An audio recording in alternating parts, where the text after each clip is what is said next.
মই কম আমাক লাগিলে গুলিয়াই মাৰিলেও মাৰিব, জেললৈ পঠালেও পঠিয়াব, কিন্তু ৰাইজৰ স্বাৰ্থত, জনসাধাৰণৰ স্বাৰ্থত উজনি অসমৰ প্ৰতিটো প্ৰান্তৰ ৰাইজক কৈছো, চৰকাৰে আমাক উত্তৰ দিব লাগে যে হাজাৰ হাজাৰ কোটি টকা লোকচান হোৱাৰ পাছত এইখন শিৱসাগৰ, এইখন চৰাইদেউ 50,000 কোটি টকা কোনে দিব? কোনোবাই মাত্ৰ ইনভেষ্টিগেশ্যনৰ টিম পঠালে নহ'ব। চাইজখি নিমাইজান, চাইজখি বেতবাৰী, চাইজখি লাকুৱা, চাইজখি মলুগুৰি, সেই অঞ্চলবিলাক, কেন্দুগুৰি অঞ্চলবিলাক, চাইজক বানেগড় কাহেই, চন্তক বিহুবৰ কি পৰিৱেশ, কি পৰিস্থিতিৰ মাজত আছে। কিয় দিয়া নহ'ল? কিয় মথাউৰি বনোৱা নহ'ল? কিয় 15 কিলোমিটাৰ মথাউৰি উন্মুক্ত হৈ আছে? কিয় দিচাঙৰ মথাউৰি বনোৱা নহ'ল? কিয় দৰিকাৰ মথাউৰি বনোৱা নহ'ল? কিয় মিটঙৰ মথাউৰি বনোৱা নহ'ল?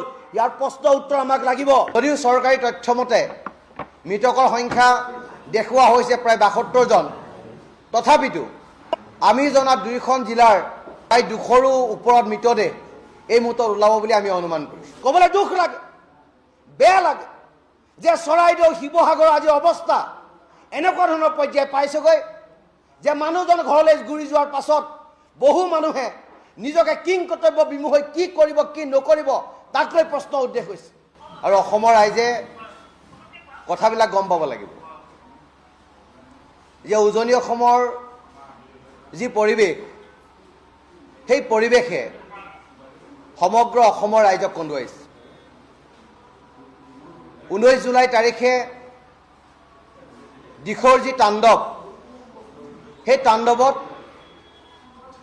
চৰাইদেউ জিলা আৰু শিৱসাগৰ জিলাৰ জনসাধাৰণ দিশহৰা হৈ গ'ল, জীৱন সম্পত্তিৰ নিৰাপত্তা নোহোৱা হ'ল। আজি পৰ্যন্ত সেই ৰাইজসকল পানীৰ তলত আছে। কোনো কোনো জেগাত পানী শুকাইছে, কিন্তু পলসে গোটেই ঘৰ বাৰী তছনছ কৰি দিলে। মানুহ, গৰু ছাগলীৰ দৰে মৃত্যুমুখত পৰিছে। য'ত ত'ত ডেড বডি পৰি আছে। যদিও চৰকাৰী তথ্য মতে মৃতকৰ সংখ্যা দেখুওৱা হৈছে প্ৰায় 72 জন, তথাপিতো আমি জনাত 2খন জিলাৰ যদি গোটেই কথাবিলাক পৰিচৰ্যা কৰি চোৱা যায়, প্ৰায় 200ৰো ওপৰত মৃতদেহ এই মুহূৰ্তত ওলাব বুলি আমি অনুমান কৰিছোঁ। এতিয়া কথা হ'ল যে স্বাধীনোত্তৰ কালৰ পাছৰ পৰা আজিলৈকে উজনি অসমৰ এই প্ৰান্তবিলাকত এনেধৰণৰ প্ৰলয় বা মহাপ্ৰলয় হোৱা নাই। আৰু স্বাধীনোত্তৰ কালৰ পাছৰ পৰা প্ৰায় 50টা বছৰ উজনি অসমৰ ৰাইজে নিজকে কঁকাল পোন কৰি অসমৰ অৰ্থনীতি টনকিয়াল কৰিছিলে। নিজেই জীয়াই থকাৰ লগতে অসমখনৰ অৰ্থনৈতিক পৰিকাঠামো অত্যাধিকভাৱে টনকিয়াল কৰিছিল। ব্যৱসায় বাণিজ্য আৰম্ভ কৰিছিল, বাগান খুলিছিল, গৰুৰ ফাৰ্ম, গাহৰি ফাৰ্ম খুলিছিল, হাজাৰ হাজাৰ বিঘা মাটিত খেতি কৰিছিল।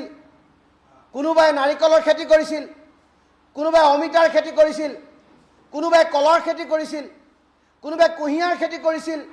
আৰু সৰ্বস্তে উজনি অসমৰ এই প্ৰান্তবিলাকত ক্ৰমান্বয়ে এই ৰাইজবিলাকে জীয়াই থকাৰ কাৰণে সংগ্ৰাম কৰিছিল। আৰু তাৰ ফলত আজি 50টা বছৰৰ পাছত উজনি অসমৰ ৰাইজে মূৰ তুলি জীয়াই থাকিব পৰা পৰিৱেশ সৃষ্টি হৈছিল।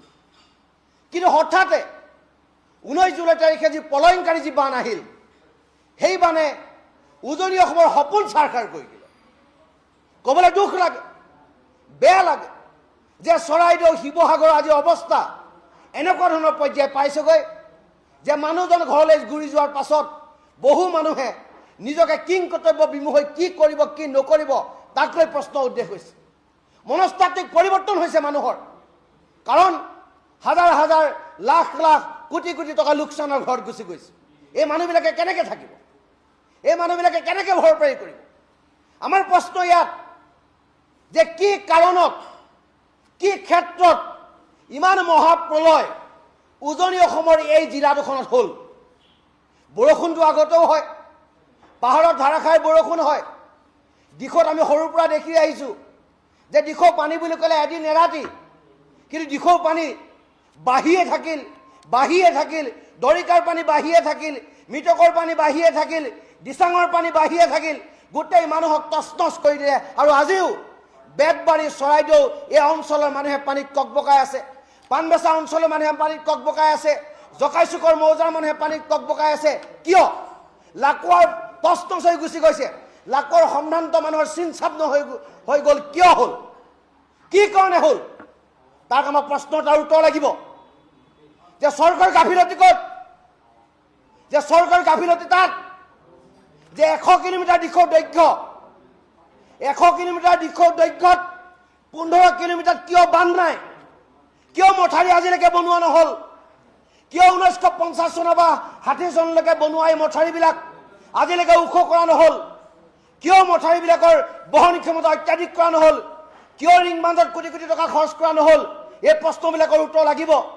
দৰিকা দলঙত, দৰিকা নদীত মাত্ৰ 14 কিলোমিটাৰ মথাৰি আছে, বাকী মথাৰি কিয় আজিলৈকে বনোৱা নহ'ল? মিটঙৰ মথাৰি কিয় বনোৱা নহ'ল? দৰিকাৰ মথাৰি কিয় বনোৱা নহ'ল?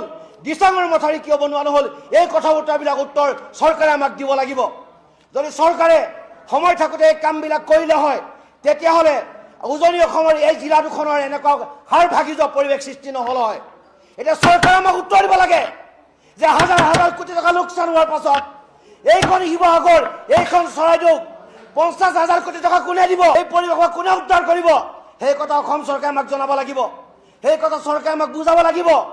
উজনি অসমৰ প্ৰান্তলৈ আহক, কোনোবাই মাত্ৰ ইনভেষ্টিগেশ্যনৰ টিম পঠালে নহ'ব। চাইজখি নিমাইজান, চাইজখি বেতবাৰী, চাইজখি লাকুৱা, চাইজখি মলুগুৰি, সেই অঞ্চলবিলাক, কেন্দুগুৰি অঞ্চলবিলাক, চাইজক বানেগৰকা, সেই চন্তক বিহুবৰ কি পৰিৱেশ, কি পৰিস্থিতিৰ মাজত আছে। হাজাৰ হাজাৰ গৰু মৰি গৈছে, হাজাৰ হাজাৰ গাহৰি মৰি গৈছে। কোনে দিব, কোনে উদ্ধাৰ কৰিব? তাক লৈ প্ৰশ্ন হৈছে। মই আজি শিৱসাগৰীয়া হিচাপে কৈছোঁ, উজনি অসমৰ এজন যুৱক হিচাপে কৈছোঁ, চৰকাৰৰ গাফিলতি আছে। কাৰণ চৰকাৰে এইকাৰণে গাফিলতি আছে, নগালেণ্ডত দিখৌ নদী বহাৰ ক্ষেত্ৰত কোনো ধৰণৰ জোখ-মাখ জোখাৰ এটা যন্ত্ৰ নাই। তাত কিয় নাই, কিয় দিয়া নহ'ল, কিয় মথাৰি বনোৱা নহ'ল, কিয় 15 কিলোমিটাৰ মথাৰি উন্মুক্ত হৈ আছে, কিয় দিচাঙৰ মথাৰি বনোৱা নহ'ল, কিয় দৰিকাৰ মথাৰি বনোৱা নহ'ল, কিয় মিটঙৰ মথাৰি বনোৱা নহ'ল? ইয়াৰ প্ৰশ্ন উত্তৰ আমাক লাগিব। আৰু এটা কথা স্পষ্টভাৱে কৈছোঁ, আমিও অনুসন্ধান কৰি আছোঁ, যদি নগালেণ্ডত কয়লা খননৰ কাৰণে, শিল খননৰ কাৰণে যদি এনেকুৱা দুৰ্যোগ নামি আহিছে, মই ক'ম আমাক লাগিলে গুলিয়াই মাৰিলেও মাৰিব, জেললৈ পঠালেও পঠিয়াব, কিন্তু ৰাইজৰ স্বাৰ্থত, জনসাধাৰণৰ স্বাৰ্থত উজনি অসমৰ প্ৰতিটো প্ৰান্তৰ ৰাইজক কৈছোঁ, যদি চাইণ্টিফিকেলি প্ৰুভ হয় যে নগালেণ্ডত শিল আৰু কয়লা খননৰ কাৰণে এই পৰিৱেশ হৈছে, তেতিয়া সমগ্ৰ ৰাইজ ওলাই আহিব। এখনো কয়লাৰ গাড়ী কোনো পাৰ কৰিব নোৱাৰাৰ ব্যৱস্থা কৰিব। কোনোবাই চিণ্ডিকেট কৰিছে, কৰি থাকক, মানুহৰ জীৱন সম্পত্তিক লৈ কৰিব নোৱাৰিব। এই কথাটো স্পষ্টভাৱে জনাইছোঁ। অসমৰ মুখ্যমন্ত্ৰীজনক স্পষ্ট বাৰ্তা দিছোঁ, 10,000 কোটি টকা আপুনি যদি আমাৰ উজনি অসমৰ এই জিলা দুখনলৈ প্ৰেৰণ নকৰে, ৰাইজ নিগমে মৰিব। আপুনি আহক, চৌখি ৰাইজৰ অৱস্থা, এই অৱস্থাৰ মাজেৰে ৰাইজে দুখ দুৰ্দশাৰ মাজেৰে জীৱন কটাইছে। স্পষ্ট বাৰ্তা, নদীৰ মথাৰি বনাব লাগিব। আপোনালোকে DPR প্ৰস্তুত কৰক। 100 কিলোমিটাৰ দিশৰ মথাৰি আপোনালোকে পুনৰ নিৰ্মাণ কৰিব লাগিব। দিচাঙৰ মথাৰি বনাব লাগিব, মিটঙৰ মথাৰি বনাব লাগিব, দৰিকাৰ মথাৰি বনাব লাগিব। আমাক পাৰ্মানেণ্ট চলিউশ্যন লাগে। আজি পইচা দিছে, আজি সাহায্য দিছে, অহা কালিলৈ কি হ'ব? আকৌ যদি বান হয় অহা বছৰ, তেতিয়া উজনি অসমৰ এই প্ৰান্তবিলাকত কি হ'ব? এই কথা বতৰাবিলাক আছে।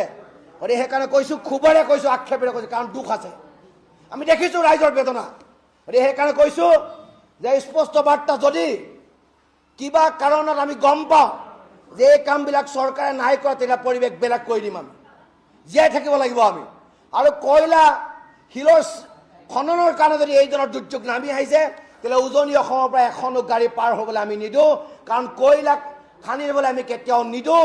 এনেধৰণৰ চিণ্ডিকেট চলাই, এনেধৰণৰ বাৰ্তা প্ৰেৰণ কৰি উজনি অসমৰ ৰাইজক প্ৰাণে মৰাৰ এই পলায়নকাৰী এই যে বিভীষিকা, সেই বিভীষিকা আমি পুনৰ বিচৰা নাই। সেই কথা আমি স্পষ্টভাৱে বাৰ্তা প্ৰেৰণ কৰিলোঁ।